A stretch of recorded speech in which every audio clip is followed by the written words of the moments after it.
দোকানে পেট্রোল ঢেলে আগুনে পুড়িয়ে মারার চেষ্টা যুবককে। মেদিনীপুর মেডিকেল কলেজে আশঙ্কাজনক অবস্থায় যুবক। ঘটনার প্রকৃত কারণ খতিয়ে দেখছে পুলিশ প্রশাসন। মেদিনীপুরের ক্যারানিচটি এলাকায় প্রকাশ্য দিবালোকে পেট্রোল ঢেলে যুবককে আগুনে পুড়িয়ে মারার চেষ্টা। সেই আগুন থেকে বাঁচতে উলঙ্গ হয়ে দৌড়চ্ছে যুবক। যদিও ঘটনার সরজমিনে খতিয়ে দেখতে পুলিশ প্রশাসন। পুলিশের মতে ব্যবসায়িক শত্রুতার জেরে এমন ঘটনা ঘটানো হয়েছে। ইতিমধ্যে এই ঘটনায় মেদিনীপুর মেডিকেল কলেজে ভর্তি আক্রান্ত যুবক তদন্ত শুরু করেছে পুলিশ। তাতেও পুড়ে গেছে তো।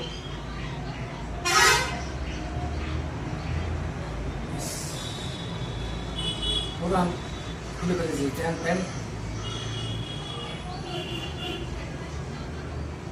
ওরা ভয়ে ছুটে গেছে, ওরা তো আবার ঘুরে এসেছে।